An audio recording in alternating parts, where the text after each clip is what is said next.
ગળતેશ્વર તાલુકાના મેનપુરા ગામના ખૂન કેસના ગુનામાં 3 આરોપીઓને આજીવન કેદની સજા નડિયાદની સેશન કોર્ટે ફટકારી છે। વધુમાં આરોપીઓને 7,500 રૂપિયાનો દંડ પણ ફટકારવામાં આવ્યો છે। સમાજમાં ઉદાહરણરૂપ ચુકાદો સેશન જજ કે.એસ. ત્રિવેદીએ આપ્યો છે। તારીખ 6 જુલાઈ 2016 રોજ મેનપુરા મુકામે ફરિયાદી તથા મૃત્યુ પામનાર સઈદા બીબીની સાથે વરસાદી પાણીના નિકાલ માટે બાંધેલ પાળીની બાબતે બોલાચાલી કરી ગાળાગાળી કરીને ઝઘડો કરી કાલુ મિયા હસુ મિયા શેખ, ઇરફાન મિયા કાલુ મિયા શેખ અને આરિફ મિયા કાલુ મિયા શેખે લાકડાના દંડાથી ફરિયાદીને માર મારે અને તે પછી આરોપીએ સાંજના 7 વાગે ફરીથી આ જ બાબતે ઝઘડો કરી ફરિયાદીની દીકરી સઈદા બીબી દુકાને મોરસ લેવા જતી હતી તે વખતે આરોપીઓ પૈકી કાલુ મિયા હસુ મિયાએ સઈદા બીબીને પકડી રાખી હતી અને ઇરફાન મિયા કાલુ મિયાએ કેરોસીનના ડબલામાંથી સઈદા બીબી ઉપર કેરોસીન નાખે, જ્યારે આરિફ મિયા કાલુ મિયાએ પોતાની પાસેની દિવાસળી સળગાવી સઈદા બીબીની ઉપર નાખીને સળગાવી દઈ તેણીને શરીરે ગંભીર રીતે સળગાવી દઈ મોત નિપજાવવાની કોશિશ કરી હતી, જેથી તેણીને પ્રથમ બાલાસિનોર ગોધરા સિવિલ હોસ્પિટલ અને ત્યાંથી વધુ સારવાર માટે SSG હોસ્પિટલ વડોદરા ખાતે દાખલ કરેલી તેણીનું સારવાર દરમિયાન મોત નિપજ્યું, જે મતલબની ફરિયાદ સેવાલિયા પોલીસ સ્ટેશનમાં ઇપીકો કલમ 302, 307, 341, 504 સાથે વાંચતા 114 તથા જેપી એક્ટ કલમ 135 મુજબનો ગુનો નોંધી આરોપીઓની વિરુદ્ધ નામદાર કોર્ટમાં ચાર્જશીટ દાખલ કરવામાં આવી હતી। આ કેસ ખેડા જિલ્લાના સેશન્સ જજ કે.એસ. ત્રિવેદીની કોર્ટમાં ચાલી જતા ફરિયાદી પક્ષે સરકારી વકીલના 23 જેટલા દસ્તાવેજી લિસ્ટ તથા 12 શાહેદોના મૌખિક પુરાવાઓ રજૂ કર્યા।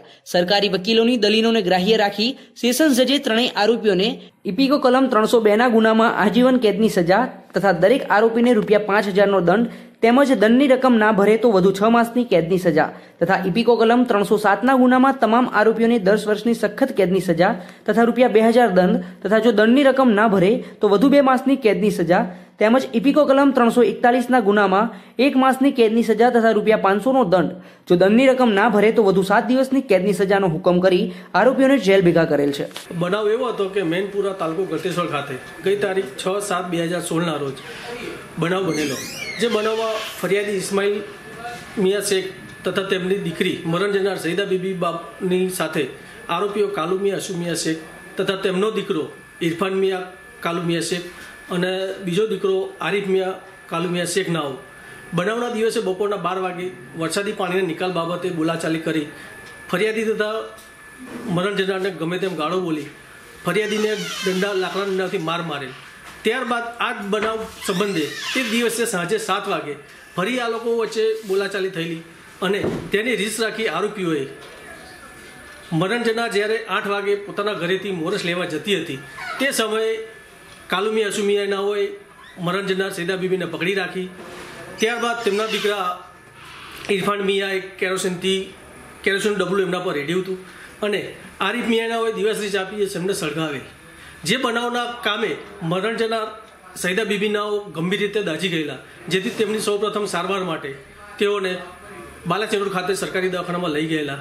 ત્યાંથી વધુ સારવાર માટે તેઓને ગોધરા સિવિલ ખાતે લઈ જવામાં આવેલા અને ત્યાં તેમની સારવાર ચાલુ હતી અને તે દરમિયાન તેમનું મામલતદાર ગોધરા રૂબરૂ નિવેદન નોંધવામાં આવેલું અને જે નિવેદનમાં મરણ જનારે તેમની સાથે જે બનાવ બનેલો, જે બનાવમાં કાલુ મિયાએ એમને પકડી રાખેલ, ઇરફાન મિયાએ એમને કેરોસીનનું ડબલું નાખેલ અને આરિફ મિયાએ દિવાસળી ચાપી સળગાવેલ તે વિગતો એમને મામલતદાર રૂબરૂ જણાવેલી, જે ડીડી તરીકે સ્વરૂપમાં નોંધવામાં આવેલી। ત્યારબાદ આમની વધુ સારવાર માટે વડોદરા સરકારી દવાખાનામાં લઈ જવામાં આવેલા, ત્યાં સારવાર દરમિયાન તેમની મરણ જયેલી। સદર કામે સૌપ્રથમ ફરિયાદ 307ની થયેલી, પછી મરણ ગયા બાદ 302નો ઉમેરો થયેલો। આ કામે આરોપીઓ વિરુદ્ધ તે મુજબનું ચાર્જશીટ થયેલું અને ચાર્જશીટ થયા બાદ પણ આરોપીઓ જેલમાં જતા એમને કોઈ જામીન પર છોડવામાં આવેલ ન હતા। ત્યારબાદ આ કેસ ચાલી જતા કુલ 12 શાહેદોને તપાસવામાં આવેલા અને 13થી વધુ દસ્તાવેજી પુરાવા રજૂ કરેલા અને મારી દલીલો કોર્ટે ધ્યાને લઈ